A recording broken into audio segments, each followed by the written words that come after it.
Mums visiem ir tāds svētku noskaņojums. Svētki ir laba lieta. Un cik es atceros par svētkiem, tad svētki manā dzīvē ir tad, kad ir padarīts kāds ļoti labs darbs. Mums ir ražas svētki, mums ir svētki, kuri saistās, piemēram, kad viss ir iesēts, kad ir palīdzēts, kad ir izdarīts labas lietas. Un tad cilvēkam ir svētki, un tad cilvēkam ir arī gandarījums. Bet es tāds cilvēks, kas dzīvo laukos, es tāds samērā bieži sastopos ar lietām, kuras arī savā darbā, kuras ir samērā drūmas. Un es arī šodien gribētu parunāt par kādām drūmām lietām. Krievu valodā, droši vien arī angļu valodā, ir tāda Māsas Vaidas grāmata Dzīvo kā Enohs. Un es tādas pāris lietas gribētu no šīs grāmatas tādus izvilkumus nolasīt. Mūsu laime, glābšana atkarīga no tā, kā mēs ēdam dzīvības maizi. Kad esam paklausīgi Kristus vārdam, kad darām viņa darbus, uzturam taisnīgumu un apspiežam netaisnību. Nekas nevar dot tādu pārliecību sev, arī vīrišķību, un veicināt Dieva dāvanu un spēju attīstību, kā patiesa Dieva likumu atzīšana. Mīlestība pret Kristu mūs ved uz paklausību Dieva likumiem, un tie ir, kā psalmā 119. rakstīts, lukturis uz mūsu kājām un gaisma uz mūsu ceļiem. Ko viņi garantē? Tas ir šajā pašā grāmatā. Apgaismojošu, attīrošu un svētojošu Tēva, Dēla un Svētā gara klātbūtni. Kas tā ir paklausīgs, var satikties ar Dievu, kā satikās Enohs. Diemžēl mēs dzīvojam kara apstākļos jau 6000 gadus. 6000 gadus jau ir karš starp Kristu un Sātanu, kurš iesākās debesīs. Sātana darbības metodas, kuras viņš iesāka debesīs, bija tādas it kā divos posmos, divos veidos. Vispirms viņš sāka ar viltu, ar krāpšanu, ar uzpirkšanu, glaimiem. Un pēc tam, ja tie nelīdz, tad sākās draudi un reāla vardarbība. Lielajā cīņā, 493. lapusītē, ir rakstīts, ka Sātans sacēlās pret Dieva likumiem un Dieva pārvaldību un nosauca tos par tirāniskiem, apspiedošiem, brīvību ierobežojošiem, kuri neļauj cilvēkiem, arī eņģeļiem attīstīties un baudīt neierobežotu laimi. Ko viņš vēl darīja? Viņš sagrozīja Kristus, arī Dieva Tēva vārdus, un diemžēl viņa augstais stāvoklis viņam deva ļoti daudz un lielas priekšrocības, jo debesu būtnes, visas radītās būtnes vēl nebija saskārušās ne ar viltu, ne ar meliem, ne ar ļaunumu. Viņas to nezināja. Arī šodien mazi bērni, kad piedzimst, viņi var ciest kādas sāpes vai grūtības, arī viņi nav piedzīvojuši viltu, melus. Viņi to piedzīvo šajā pasaulē un sāk mācīties. Un debesīs tika izjaukta saskaņa un harmonija. Liecības draudzei 490, lielā cīņa atvainojas 498. lapusē, ir rakstīts, iedvesdams sev padoto eņģeļu prātā nevienprātību. Viņš iedvesa nevienprātību, it kā šķelšanos, ļoti viltīgā veidā. Izlikās pūlamies šo neapmierinātību novērst. Pats izraisīja un tagad vēlās to novērst. Un tad sākās šis viltīgais, sātaniskais solis. Savu apgalvojumu, ka debesu pārvaldības veidā un likumos ir vajadzīgas izmaiņas. Viņš aizbildināja to visu, ka vajadzīgas šīs izmaiņas, ar to, ka ir nepieciešamība saglabāt saskaņu un vienprātību. Vispirms ieveda nesaskaņas, ieveda nevienprātību, un tad, mīļie, pacietiet to visu. Un mēs taču esam debesīs. Mums taču jābūt vienā prātā, vienā saskaņā. Saprotiet, cik viltīgs solis. Sentēvos un praviešos mēs varam izlasīt arī to no 40. līdz 42. lapusītei. Es daudz nerunāšu par to, bet visas debesis aicināja Luciferu atgriezties. Un šis laiks bija samērā ilgs. Eņģeļi Kristus aicināja atgriezties, jo viņiem vēl bija žēlastības laiks. Un tad, kad eņģeļi, kas it kā uzticējās Luciferam, sāka domāt, sāka analizēt, tad viņš viņus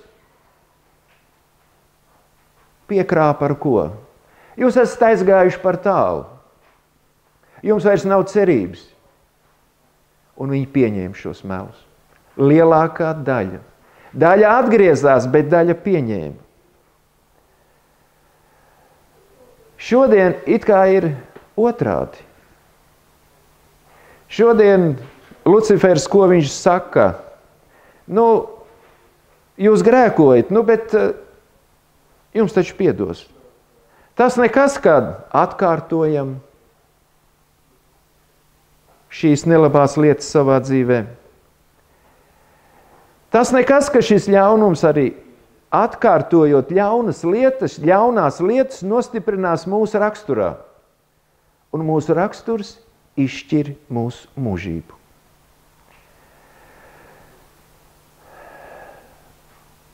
Dievs ļāva Sātanam darboties. Viņš ļāva, lai Sātans parāda savu dabu.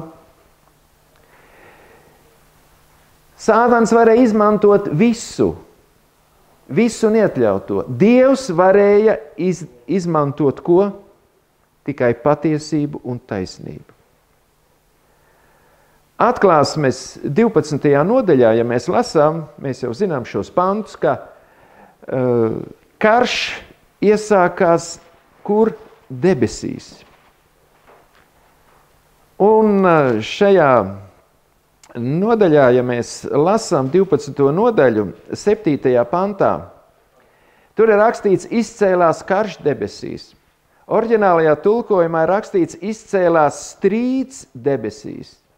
Miķelis ar saviem eņģeļiem nevis sāka karot, bet karoja ar pūķi. Un pūķis un viņa eņģeļi turējās pretīm. Un kas notika tālāk?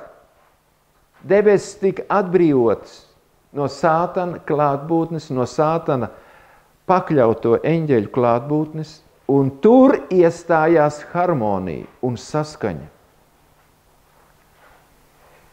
Un ja mēs lasām tālāk, tad tur ir rakstīts tas, ka viņš tika nogāzts uz zemi. Cilvēki jau tad bija krituši, un viņš tika nogāzts uz šo zemi, lai parādītu visam visumam, ko nozīmē nesakošana Dieva likumiem, Dieva pārvaldes kārtības neatzīšana. Ja mēs tā paskatāmies vēl tālāk, tad Sātana darbības rezultātā jau Pāvils raksta otrajā vēstulē Timotejam kādas lietas, kuras arī mēs zinām, bet es gribētu vēl nedaudz atgādināt. 4. nodaļā tur ir rakstīts Timotejam, šim jaunajam puisim, šim jaunajam zēnam, kurš pieņēma patiesību, atzina Dievu vārdu. Un tur ir rakstīts, pasludini Dievu vārdus, uzstājies laikā, nelaikā. Ko tas nozīmē laikā, nelaikā? Visu laiku. Visu laiku. Tālāk ir brīdini, paskubini. Visos mācības, te ir rakstīts, visos mācības veidos. Tātad, ja mēs runājam par mācību, tātad visus mācības principus, visas reformas, visus pienākumus un visas atbildības. Pasludini to. Un kas ir tālāk 3. pantā? Jo nāks laiks, kad viņi nepanesīs veselīgo mācību. Ko tas nozīmē veselīga mācība? Tā ir ārstējoša mācība. Viņa ārstē mani no grēka un grēka sekām. Trūkumiem, masticības. Un te ir tālāk pieminēts tas,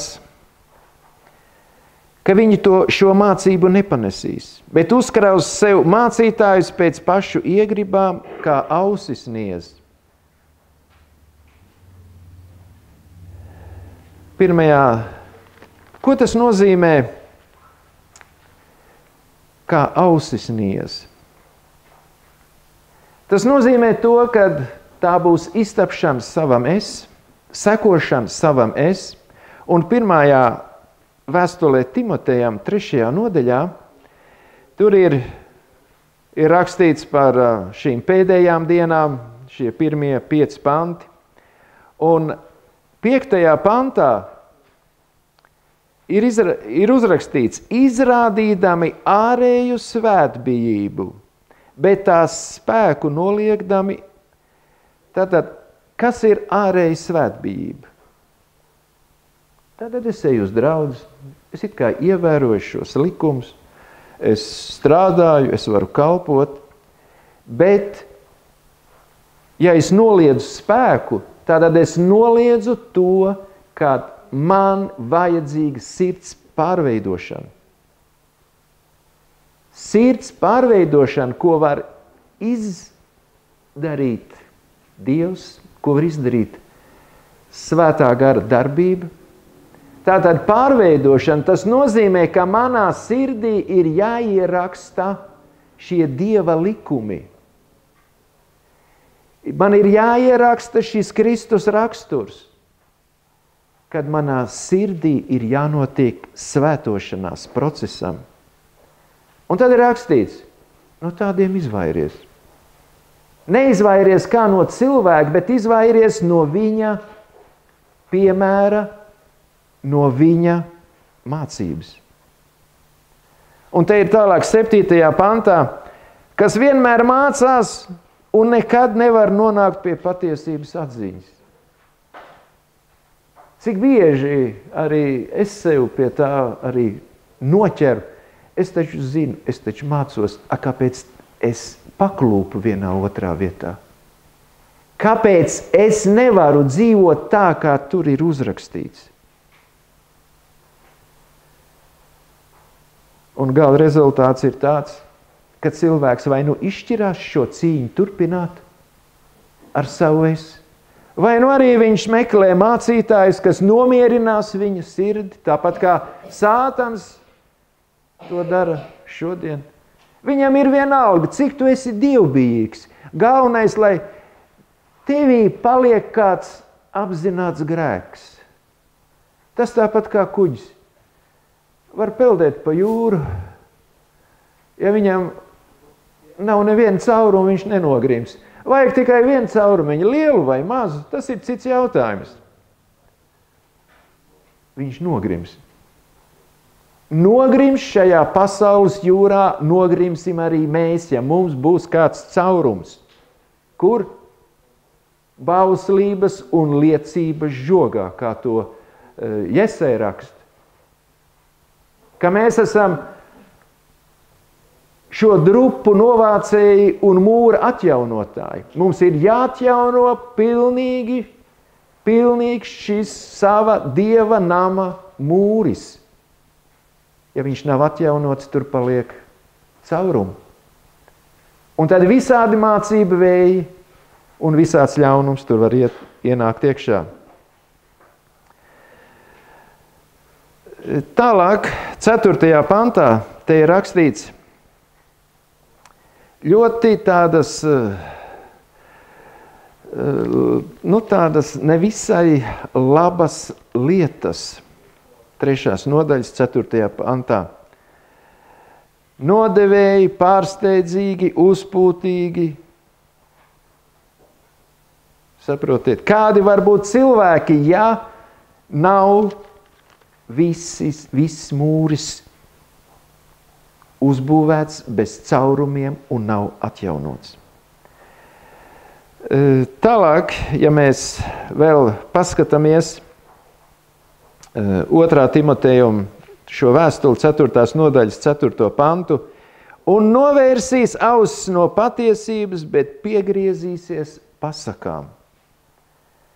Saprotiet, ļoti daudz pasaks ir uz šīs zemes, sevišķi mūsu tautai. Mums ir tik daudz pasaks par antiņiem, tur visādiem tur cilvēciņiem un tam līdzīgi. Saprotiet, pasaks. Atnāks viens burvis un tev pārvērtīs par princi vai princesi, vai ne? Lielu pilu piešķirs. Atnāks Dievs un bez tavas piepūles, bez cīņas tevi radīs jaunu sirdi un derīgu debesīm. Bez cīņas tas nenotiks. Tātad, un tad 5. pantā, bet tu paliec skaidrā prātā visās lietās, paciet ļaunumu, dari evaņģēlista darbu un izpildi savu kalpošanu līdz galam. Šodien mēs runājam arī par Kristu, par viņa kalpošanu. Mums ir piemērs, kā kalpot un kam kalpot. Kad vēlnu izdzina no debesīm, viņš pazaudēja šo debesu atmosfēru. Un atpestīšanas, ir tāda grāmata atpestīšanas vēsture. Un tur 24. lapā, tā ir 3. nodaļa, sacelšanās sekas, un tur ir rakstīts, ka Sātans bija satriekts šajā savā jaunajā stāvoklī. Kāpēc? Viņš bija pazaudējis visu žēlastību. Un tad, kad cilvēks pazaudēs debesu žēlastību, tad viņš būs tāpat satriekts. Sātans meklēja piedošanu pie Dieva. Kad viņš ieraudzīs savas sacelšanās briesmīgās sekas, tad viņš, tur ir rakstīts tālāk, izmisumā, 26. lapusītē, izmisumā vēlējās runāt ar Kristu. Kristus atnāca, runāja ar viņu. Un ko viņš teica? Te ir rakstīts, Kristus ar asarām klausījās Sātana izteiktajās bēdās, bet viņam, ko teica? Ka nekad vairs netiks pieņemts atpakaļ debesīs. jo šī sacelšanās sēkla viņa sirdī joprojām atrodas. Kāpēc nevar izravēt vairs šo sacelšanās sēklu? Tāpēc, ka žēlastības laiks ir beidzies. Viņš ir pazudis. Un Amos grāmatā ir rakstīts par to, ka cilvēki pirms Kristus otrās atnākšanas skraidīs no vienas jūras līdz otrai, meklējot pēc tā kunga vārdu, un to neatradīs. Un saļims ļoti daudz cilvēku. Ko tas nozīmē? Kas tad ir šis kunga vārds, ko cilvēks vēlēsies tad saņemt? Ko vēlējās saņemt Sātans? Piedošanu. Žēlastību. Bet kad debesis visu ir izdarījušas, kad vairs nav iespējams vairāk neko izdarīt pie cilvēka glābšanas, tāpat kā pie Sātana glābšanas, tad tas ir kas? Tas ir tas pats izmisums, kad Kristus pie Golgātā, pie krusta teica, kāpēc tu man esi atstājis? Tas ir tas, ko piedzīvos cilvēki, kuri būs atteikušies no Dieva žēlastības. Kā tas ir ar mani? Kā ar maniem mīļajiem, kā ar draudzi? Šodien es varu izlietot šo žēlastības laiku nelietderīgi. Ko tas nozīmē nelietderīgi? Tas ir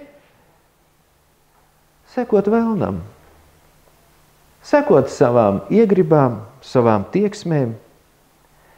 Un ja es iztērēšu šo žēlastības laiku tikai būtībā šīm vēlnišķīgajām lietām, un kas notiks? Kā Noa laikā?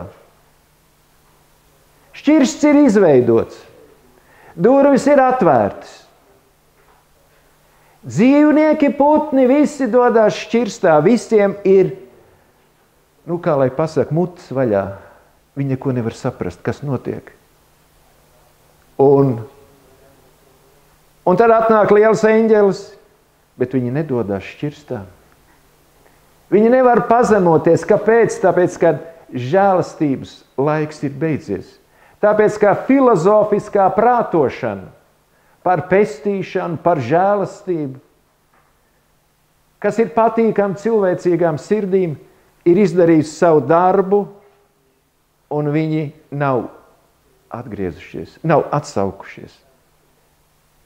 Un tad durvis tiek aizvērtas, un ceļš uz glābšanu ir slēgts. Un tad sākās orģijas. Saprotiet, orģijas sākās pie šķirsta, ņirgāšanās, kādas vēl nebija bijušas uz šīs zemes. Tas pats notiks arī tad, kad būs Jēkaba bēdu laiks, jeb 7 mocību laiks. Un tad nāk lietas. Manas dzīves laiks šodien ir manas glābšanas laiks, kad Dieva likumiem, Kristus raksturam jātiek ierakstītam sirdī. Un es nedrīkst to iztērēt vēlnam.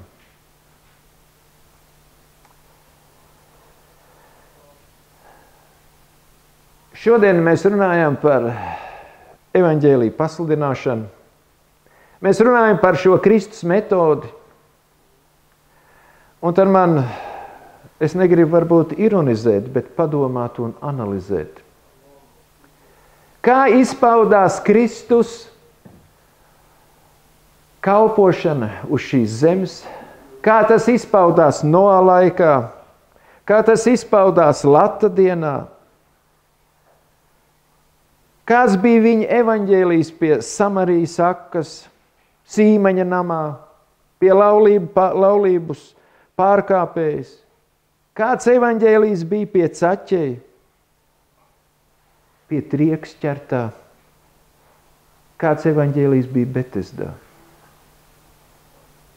Kristus gāja un parādīja savu žēlastību. Un saprotiet, ir viena lieta ir. Vai mana dzīve liecinās par debesīm? Un tad ir viens jautājums. Kas mani pavada? Mani pavada tas, kas ir manā sirdī.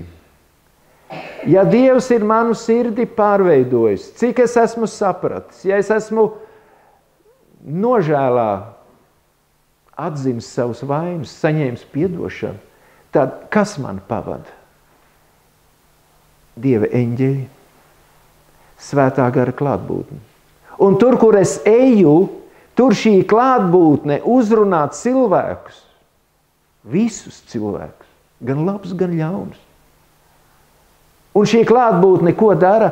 Viņa liek cilvēkiem domāt par tiesu, taisnību un grēku. Un aicina uz atgriešanos.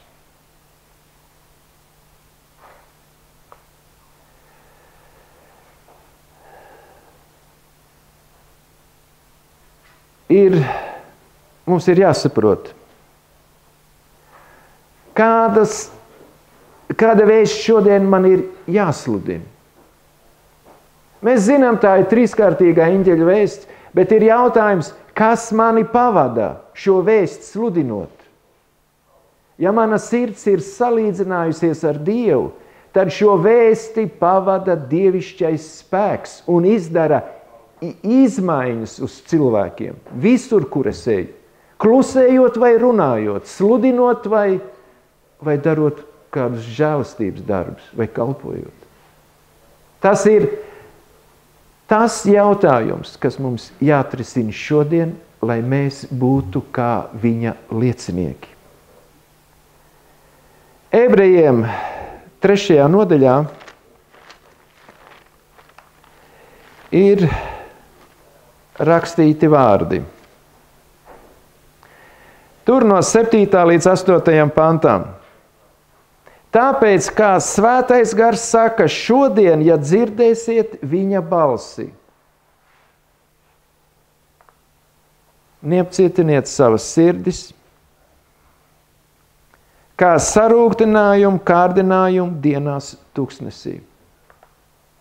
Tālāk šajā nodaļā tiek pieminēti šie 40 gadi, klejojot pa tuksnesi. Šodien mēs runājam sabatskolā, tur vajadzēja tikai pāris nedēļas, lai iet apsolītajā zemē. Bet izrādās vajadzēja 40 gadus. Un kas tad bija pirms ieiešanas apsolītajā zemē? Bija Sitims ielej. Kas bija Sitims ielej?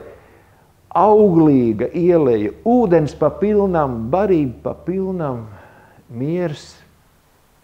Tāds nosacīts miers. Visi kopā, visi priecīgi. Gluži kā šodien. Miers un labklājība vēl ir. Un tai pašā laikā tiek kalti, vēlns skaļ plānus, lai iznīcinātu draudzi. Un kā draudzi varēja iznīcināt? Tikai vienā veidā, ievedot draudzē grēku. Arī mūsu draudzi var nolikt uz ceļiem vēlnu priekšā, ievedot tajā grēku. Un grēku ieved kas? Sitims ielejā to ieveda moābiešu sievas. Bileāms un moābiešu sievas.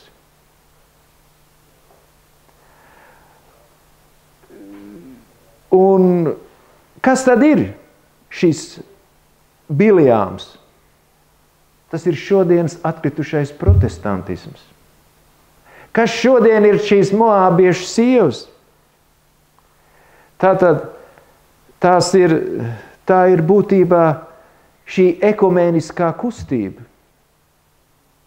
Tās ir šīs ekumēniskās kustības baznīcas, kuras, protams, sludina Kristu, bet viņas nesludina, ka cilvēkam ir jāpiedzimst no augšienes.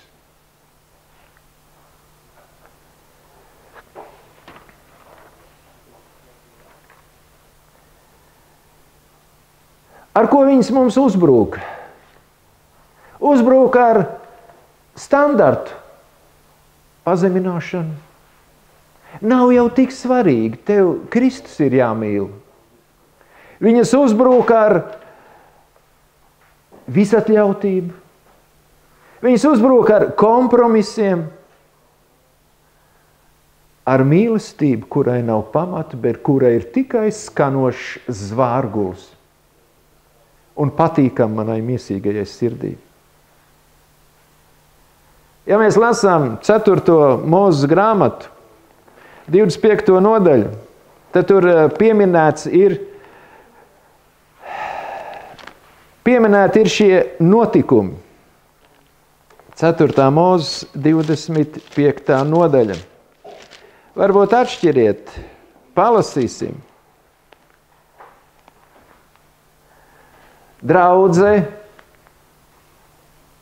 Draudzes vadītāji piekopi grēku ar Moābu. Dodās tur, lai paklanītos sagatavotajiem elkiem, un viņi to arī dara. Un šajā nodaļā ir rakstīts, ka ir kāds vīrs, Ārona mazdēls, Pinehas. Viņš cēlās ar šķēpu. Un tad, kad draudzē tika ienestas mācības, netiklība un nešķīstība, te viņš paņēma ar šo šķēpu, un mēs zinām, ka kas bija šī sieva, ar kuru piekopa netiklību, šis viens no draudzes šiem vadītājiem. Tur ir rakstīts, ka tās Midiānietes vārds 13. pantā bija, kas bija Cūra meita, kas bija Midiāniešu ģints ģimenes galva. Tātad viņa bija īpaši sagatavota. Viņa bija sagatavojusies, lai piepildītu Baraka plānu nogalināt draudzi. Viņa bija sagatavojusies.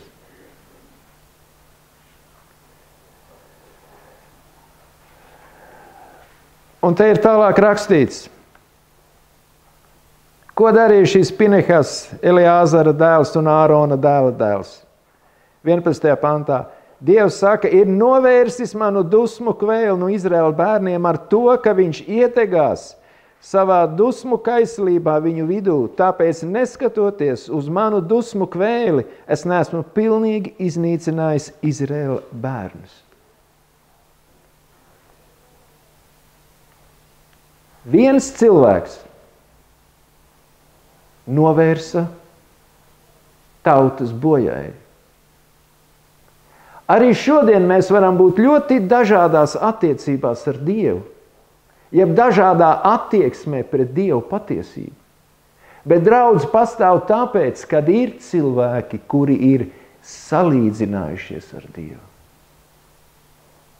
Ir cilvēki, kuri draudzēs, visās draudzēs rāda piemēru, aicina uz svētošanos. Un tad ir jautājums, kur šodien ir? Šodienas Pinehasi, šodienas Elīs. Maleāhijas grāmatā, pēdējā nodaļa, tā ir 3. nodaļa, pēdējā saucamā vecās derības grāmata. Un tur pēdējie panti,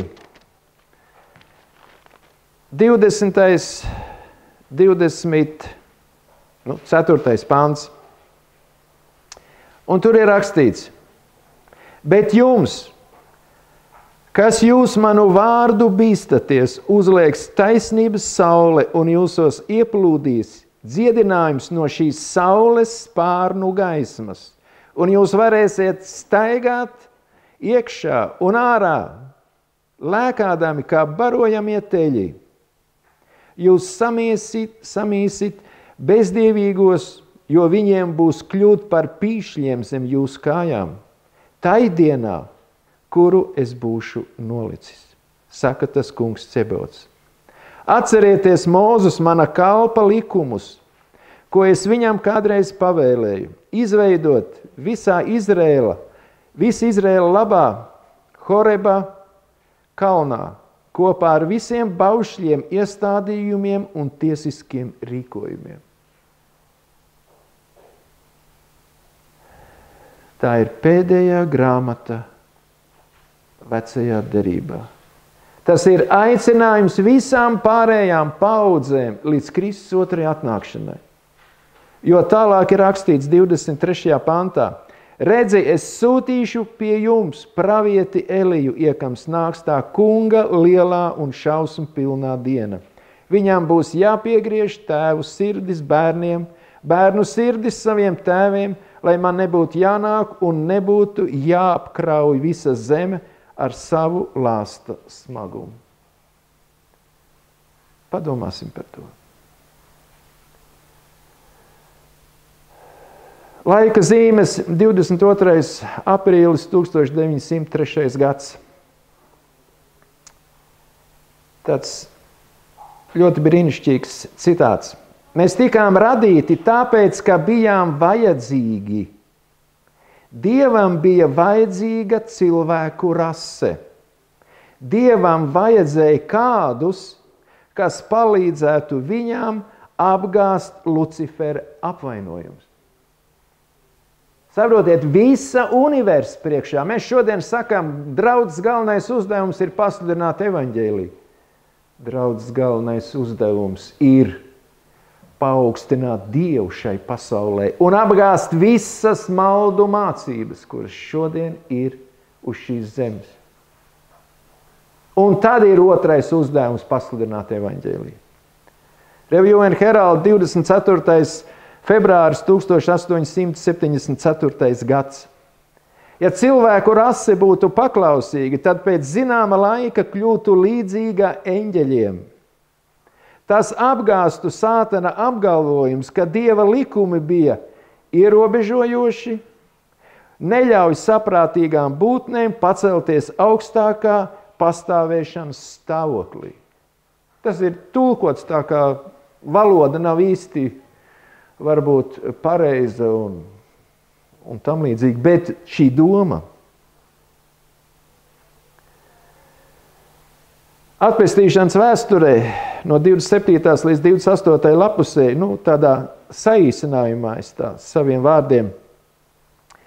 Ja Ādams un Ieva kristu, kas tur ir rakstīts, tad gan jau Dievs atradīs kādu iespēju viņiem piedot, un tad arī sātanam un viņa eņģeļiem tiks saglabāta dzīvība. Ja jau Ādamam kritušajam saglabā dzīvību un Ievai, tad arī sātanam saglabās un viņa eņģeļiem dzīvību.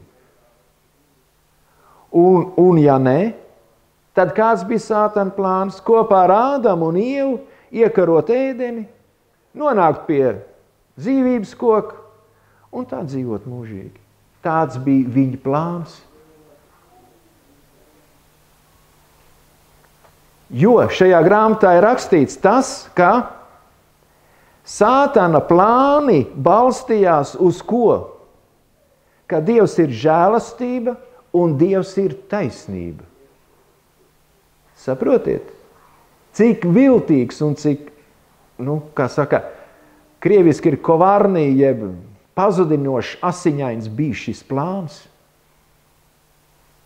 Un arī šodien viņa plāni ir līdzīgi. Ar ko tad krišana sākās? Ar pirmo svētā gara brīdinājumu nepieņemšanu. Sākās ar acu kārībām, jeb miesas kārībām. Un tad pie šī ļaunā un laba atzīšanas koka sākās dialogs ar čūsku. Kura laikā, ko čūska darīja? Viņa pieveda vēlnišķīgus, viltīgus pierādījumus, kas būtībā bija pazudinoši meli. Tad pirmais varēja runāt, Un tad viņi saka tā, es apēdu šo augli un tagad es varu runāt. Glaimoja Ievas skaistumam, ka tagad viņai šai čūskai ir dota īpaša gudrība, viņai ir dievišķa izpratne un dievišķa līdzība. Un tad, kad sākās šis strīds, tad, protams,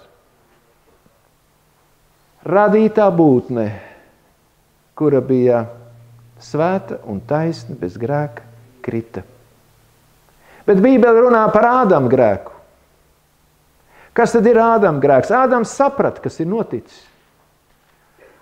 Un tad šis viņas sievas skaistums un neusticība Dievam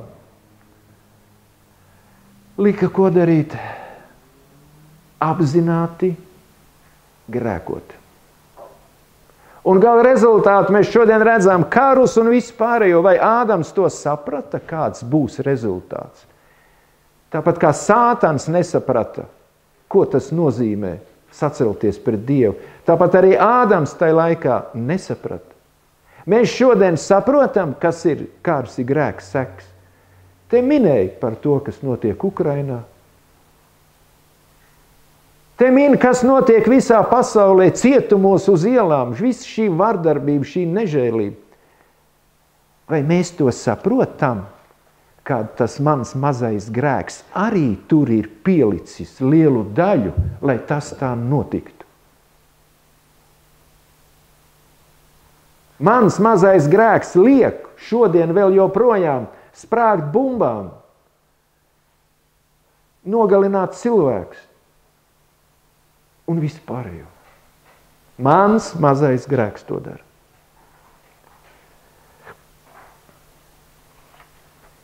Jebkurš dialogs ar čūsku cilvēku pazudina.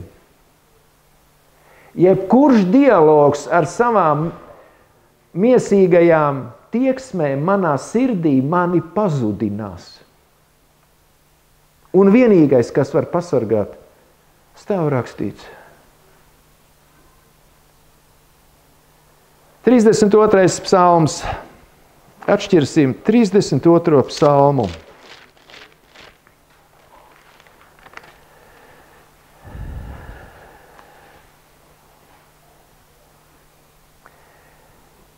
Pirmais. Dāvida dziesma pamācībai. Svētīgs, kam pārkāpumi piedoti, kam grēki nolīdzināti.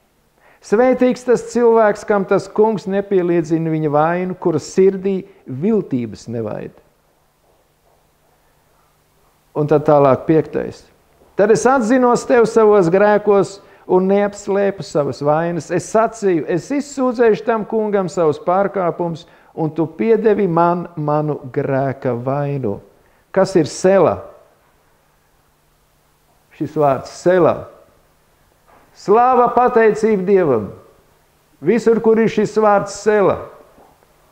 Slāva pateicība Dievam par to. Un te tālāk. 6. Tādēļ, lai ik viens ticīgais tevi piesauc posta laikā, kamēr tu esi atrodams, arī ja lieli ūdeņi veltos, tie viņu neaizsniegtu. Tu esi mans patvērums, tu mani sargāsi briesmās, tu liksi atskanēt ap mani pestīšanas gavilēm.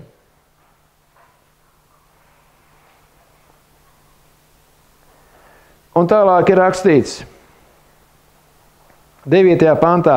Neesiet kā zirgi, kā mūļi, kam nav saprašanas, kam iemaukti un laužņi jāliek mutē, kad viņi negrib nākt pie tevis.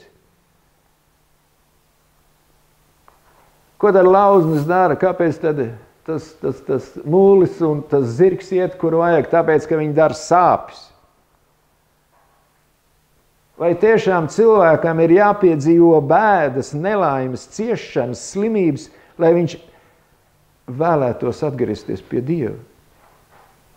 Vesels būdams, stiprs un spēcīgs, tu vari izvēlēties, redzot to, visu šo Bībeles vēsturi, šo atpestīšanas vēsturi, redzot to, ko nozīmē grēks un tās sekas. Šodien tu vari izvēlēties. Vai tiešām mums ir vajadzīgas slimības, nāves? un tam līdzīgi. Tāpēc jau arī Bībelē raksta, pravieši raksta, es labāk eju bēdu namā nekā pie dzīru galda.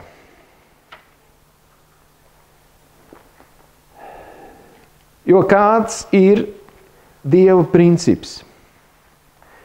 1. Jāņa vēstule, 5. nodaļa,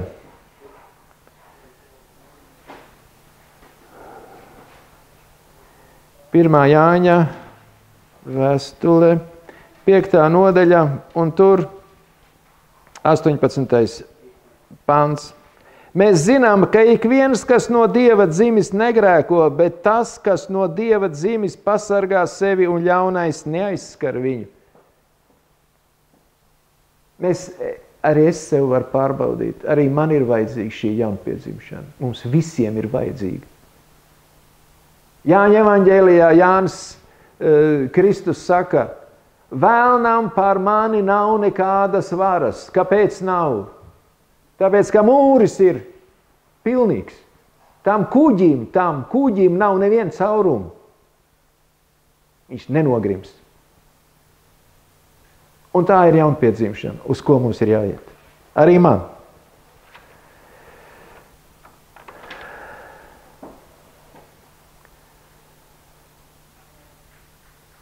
Lūkšanā cīnīties pret savām ļaunajām sirds tieksmēm, pēc Kristus svētumā, tam jābūt ikdienas darbam. Un tā ir taisnošana ticībā. Ļoti vienkārši. Ja tā dzīvosim, Kristus dos katram piedošanu, atbrīvos mūs no bauslības soda, ne tikai no grēka, bet arī realizēs savu atpērkošo mīlestību, kura radīs cilvēkā jaunu sirdi.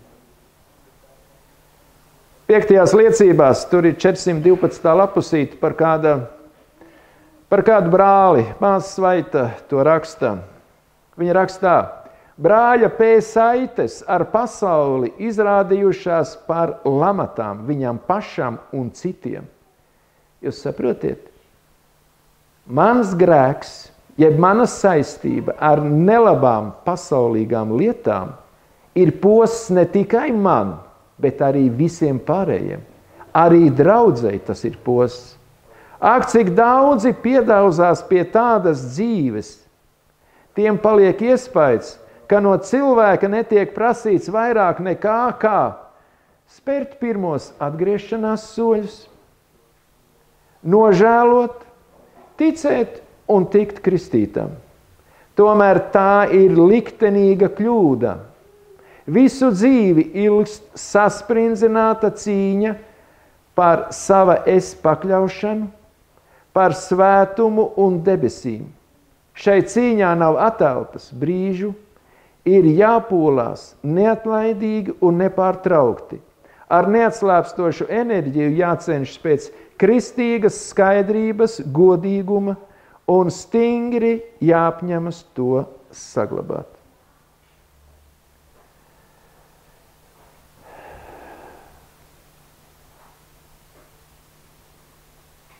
Ir tāda grāmata, ka izmeklētās vēstis. Un tur ir rakstīts par to, ka Kristus otrā atnākšana ir aizkavēta draudzes neusticīgo brāļu dēļ. Kristus jau varēja atnākt pēc 1888. gada. Mēs tad nebūtu. Protams. Un nebūtu arī ne pirmais, ne otrais pasaules karš. Nebūtu tagad karš pasaulē, nebūtu arī šīs briesmīgā narkomānija un alkoholisms, un netiklība un nešķīstība. Ja mēs to visu redzam, kāda ir mana cīņa pēc svētuma? Tas ir jautājums. Man pašam. Un tagad mēs varbūt tuvosimies noslēgumam. Laiks ir aiztecējis. Šīs lapas, kuras runā par šiem jautājumiem, Tās var izlasīt mums atstātajās praviešu gara grāmatās, es varbūt nelasīšu. Tikai izmeklētās vēstis, pirmais sējums 234, 235, ko es tikko minēju. Nevēlēšanās atsacīties no aizspriedumu pilniem uzskatiem, lai pieņemtu šo patiesību, tātad taisnošanu ticībā. Lielā mērā bija par pamatu pretestībai, ar kādu Minneapolisē sastapās brāļu Wagonera un Džonsa sniegtā kunga vēsts. Izraisot šo pretestību, Sātanam izdevās no mūsu ļaudīm atturēt lielu daļu svētā gara īpašā spēka, ko Dievs ilgojās tiem sniegt. Ienaidnieks tos aizskavējis saņemt tiem paredzēto svētību, lai viņi pasaulē patiesību nevarētu pasludināt tā, kā to darīja mācekļi pēc vasaras svētkiem. Ļaudis pretojās gaismai, kurai ar savu godību vajadzēja apgaismot visu zemi, un lielā mērā tās izliešanos pasaulē aizturēja mūsu pašu brāļu rīcību. Arī mūsu rīcība. Arī manējā. Bet tagad nedaudz par lielo salīdzināšanas dienu. 3. Mūzes grāmatā, 16. nodaļā. Tur ir rakstīts par lielo salīdzināšanas dienu. Un lielās salīdzināšanas dienas noslēgumā tika pievesti pie augstā priestera 2 āži. Viens āzis tika nokauts, upurēts, tas ainoja Kristu. Otrs āzis bija veltīts Azazēlam, jeb ainojis Sātanu. Un tagad izlasīsim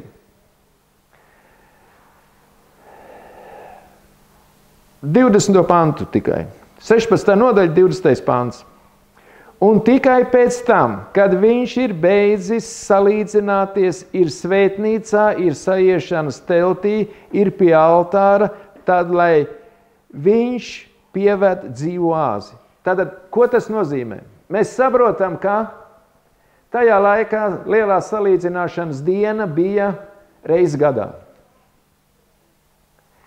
Mēs šodien zinām, ka no 1844. gada uz šīs planētas ir iestājusies lielā salīdzināšanas diena. Ar ko viņi noslēgsies? Vispirms, kas notiek šajā lielajā salīdzināšanas dienā?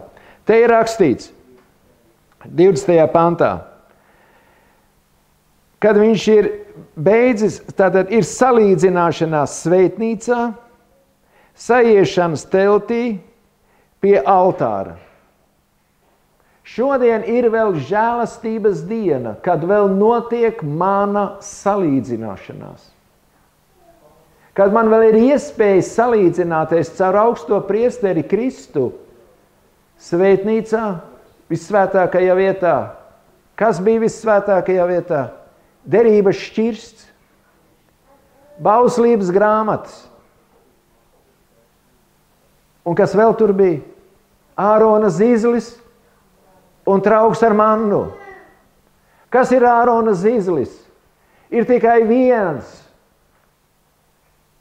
priesteris. Ir tikai viena draudze. Ir tikai viena patiesība. Un tā ir šī manna, jeb Dieva vārds. Ko man ir jāēd? Mannu ēda tauta 40 gadus. Grēcīgā tauta ēda mannu. Un liela daļa no viņiem, ko darīja? Man rieb šī bada maize. Jūs saprotiet?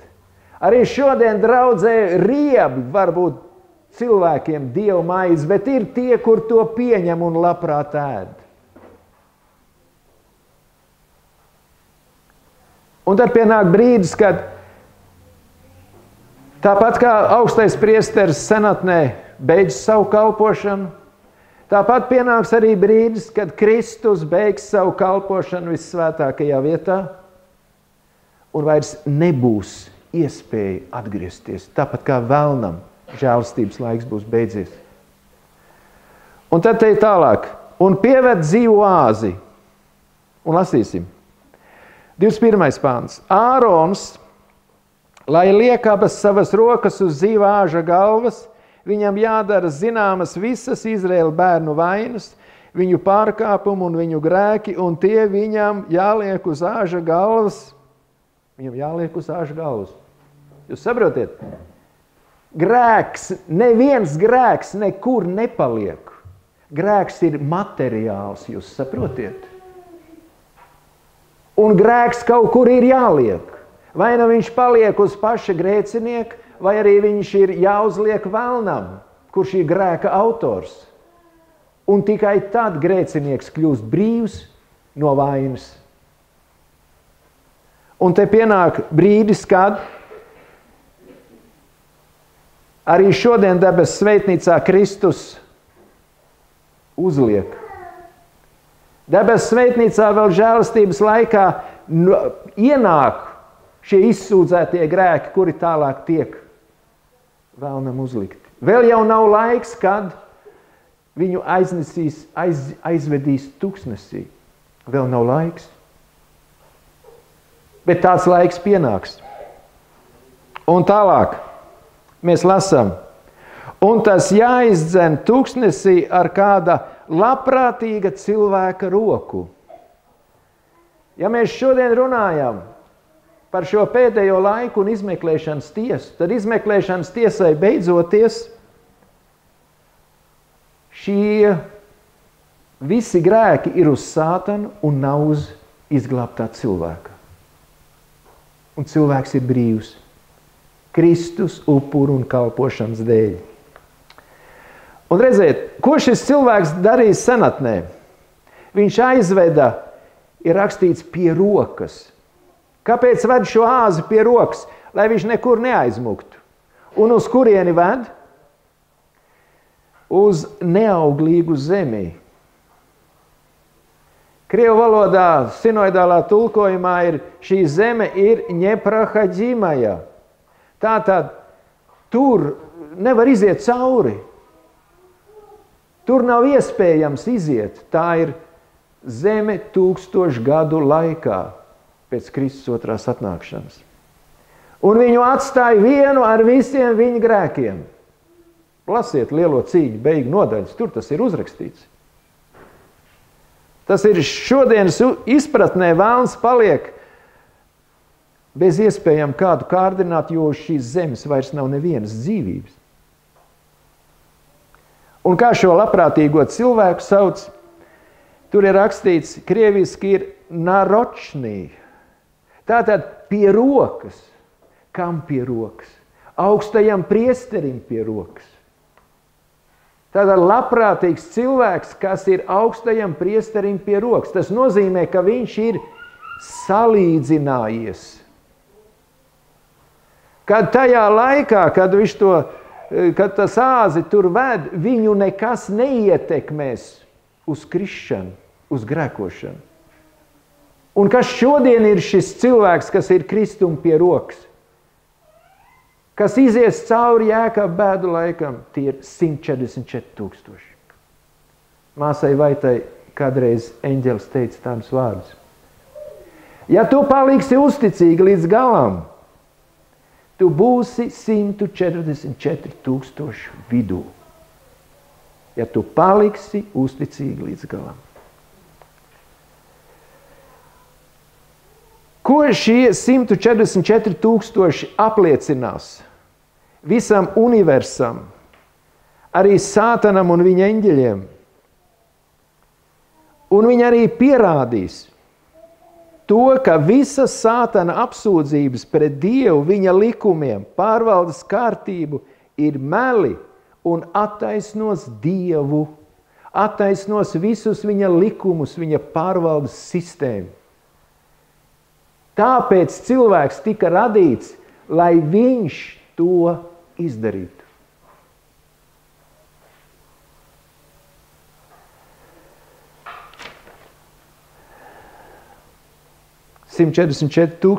ar savu svēto dzīvi mocību laikā paaugstinās visaugstāk Dievu, viņa taisnību, viņa svētumu. Apgāzīs visas vēlna apsūdzības par to, ka cilvēks nevar pilnīgi izpildīt Dieva bauslību, ka viņš grēkos līdz Kristus otrajai atnākšanai. Un arī apliecinās to, ka Dievam ir tiesības iznīcināt Sātanu un tā sekotājus. Pēc tam, kad 1000 gadi būs pagājuši, mēs šodien runājam arī apcerējumā, zeme tiks šķīstīta, nonāks uz zemi jaunā Jeruzalem, te būs Dieva trons, un Kristus kopā ar 144 000 apmeklēs visas nekritušās pasaules. Kāpēc apmeklēs? Šie 144 000 ir rakstīts, ka viņi dziedās Jēra un Mūzus dziesmu. Tā ir uzvaras dziesma. Un viņi liecinās. Arī Kristus rētas liecinās par Dieva žēlastību, taisnību un mīlestību. Un tās būs zāles pret otrreizēju ļaunuma izcelšanos. Visam universam. Saprotiet?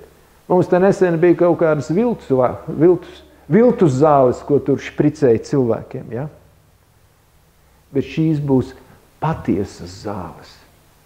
Patiesa vakcīna visam universam, kas pasargās no otrreizējas krišanas. Un tad ir mums jāpadomā, kāda atbildība gulstās uz mani, kādi pienākumi gulstās uz mani, kā es attaisnošu Dievu pagaidām uz šīs pasaules un mūžībā visā universā. Un tāpēc arī teikts ir, ka cilvēki būs vistuvāk Dieva tronim. Un tie vistuvāk pie troņa būs tie, kas būs piecēlušies Dieva spēkā, žēlastības dēļ no visdziļākajām bedrēm, grēka bedrēm. Tāpat kā šie 144 000 būs būs piedzīvojuši, ko nozīmē maksimālais ļaunums, kas vērsīsies pret viņiem. Viņi neies bojā, bet viņi piedzīvos šo ļaunumu. Viņi piedzīvos šo Sātana milzīgo spēku, pieviļošo spēku, jo ja kāds no 144 000 kritīs, tad ko tas nozīmē? Ka Sātanam ir taisnība. Bet rakstīts ir, ka viņi nekritīs. Un tāpēc, cik svētiem mums ir jābūt šajā dzīvē. Svētums ir jāiemācās šodien, jāiegūst šodien. Kristus to ir apsolījis. Tagad ir tikai mūsu izvēle. Būt vai nebūt. Āmen. Debes Tēvs, mēs esam pateicīgi par žēlastības dienu. Mēs esam pateicīgi, ka Tu šajā pēdējā laikā esi mūsu rokās ielicis savu vārdu, savu patiesību. Un šodien visas debesis gaida mūsu atsaukšanos. Kungs Jēzu, mēs pateicamies par šo žēlastību un māci mūs katru izmantot šo mūsu dzīves laiku, šo mūsu žēlastības laiku, lai mēs iegūtu mieru ar Tevi, mieru un vietu pie Tevis Tavās mājās. Jēzu, Tavā vārdā. Āmen.